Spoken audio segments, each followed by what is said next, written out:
আমরা এখন সিলেটের লালাখাল পেরিয়ে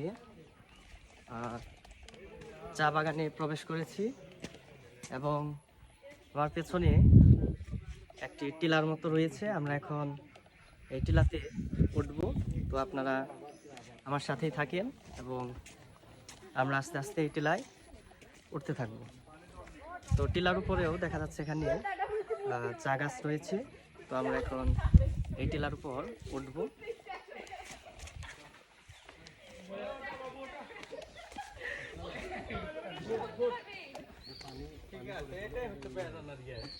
এরকম কিছু না বললে হবে, তাই ওঠেন ওঠেন।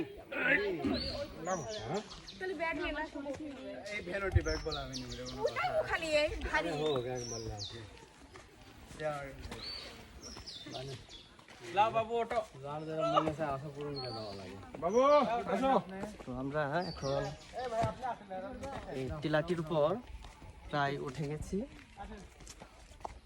সঙ্গে আমিও আছি ভাই, আসেন। যতই উপরের দিকে আমরা যাচ্ছি ততই সৌন্দর্য বৃদ্ধি পাচ্ছে। তারপর আসো আসো, পুরো সৌন্দর্যটি দেখতে পাবো। আসো, বেশি সুন্দর উপরে আসো।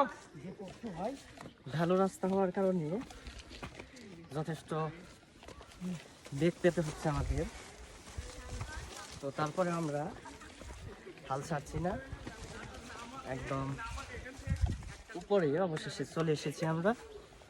আমরা অবশেষে একদম চা বাগানের এখানে যে একটি টিলা, সেই টিলার একদম উপরে চলে এসেছি এবং এই উপর থেকে লালাখালের চমৎকার একটি দৃশ্য দেখা যাচ্ছে আমার পেছনে।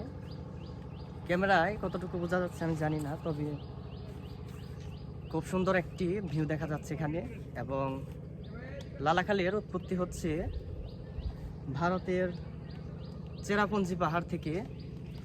মূলত এই চেরাপুঞ্জি পাহাড় থেকেই লালাখালের উৎপত্তি, যা বাংলাদেশের সিলেটের জয়ন্তাপুরে বয়ে চলেছে।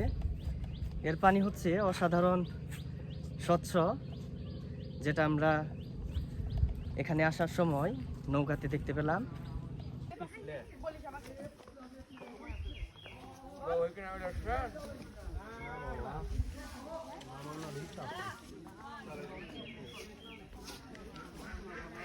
আপনি কি ভিডিও করে ছাড়েন নাকি পোস্ট করেন? হ্যাঁ, পেজ আছে।